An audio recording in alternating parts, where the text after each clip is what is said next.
ಏನಿದೆ ಫ್ರೀ ಬಸ್ಗಳು, ಫ್ರೀ ಕರೆಂಟ್ಗಳು ಇವೇ ಕೊಟ್ಟು ಮಹಿಳೆಯರನ್ನ ಮನೇಲಿ ಕೂಡಿಸೋಣ ಅಂತ ಇರ್ಬೋದು. ಆದರೆ ಮಹಿಳೆಯರು ಪಾಲಿಸಿ ಮೇಕಿಂಗ್ ಬರಬೇಕು ಅನ್ನೋದು ಮೋದಿಜಿ ಅವರ ಸದುದ್ದೇಶ.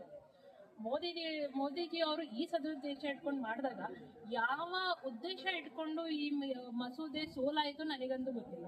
ಈ ಸೋಲು ಮುಂದಿನ ಚುನಾವಣೆಗಳಲ್ಲಿ ಪ್ರಭಾವ ಬೀಳುತ್ತೆ. ಯಾಕಂದ್ರೆ ಎಲ್ಲಾ ಮಹಿಳೆಯರಿಗೆ ಆದಂತ ಅನ್ಯಾಯ. ನಮಗೆ ಫ್ರೀ ಸ್ಕೀಮ್ಗಳಷ್ಟೇ ಅಲ್ಲ, ನಾವು ಎಜುಕೇಟೆಡ್ ಇದೀವಿ, ನಾವು ಮುಂದೆ ಬಂದಿದ್ದೀವಿ, ನಾವು ಕೂಡ ಡಿಸಿಷನ್ ಮೇಕಿಂಗ್ ಅಲ್ಲಿ ಇರ್ಬೋದು. ಮಹಿಳೆಯರು ರಾಜಕೀಯದಲ್ಲಿ ಬಂದಾಗ ಮಹಿಳೆಯರಿಗೆ ಅನುಕೂಲವಾದಂತ ಎಷ್ಟೋ ಮೀಸಲಾತಿಗಳು ಇನ್ನೂ ಮುಂದಕ್ಕೆ ಬರ್ಬೋದು. ಮಹಿಳಾ ಶಕ್ತಿ ಒಂದು ಫೈನಾನ್ಸ್ ನ ರನ್ ಮಾಡ್ತಾರೆ ದೇಶಕ್ಕೆ ಅಂದಾಗ ಯಾಕೆ ನಾವು ರಾಜಕೀಯದಲ್ಲಿ ಬಂದಾಗ ತಡೆಯನ್ನ ಆಯ್ತು? ಈ ಸೋಲು ಮುಂದಿನ ಚುನಾವಣೆಗಳಲ್ಲಿ ಖಂಡಿತ ನಿಮಗೆ ಒಂದು ರಿಸಲ್ಟ್ ಅನ್ನು ಕೊಡುತ್ತೆ. ಈಗ ಮಸೂದೆ ಸೋಲಿಗೆ ನೀವು ಸಂಭ್ರಮಾಚರಣೆ ಮಾಡಿರ್ಬೋದು ಟಿವಿ ಮುಂದೆ.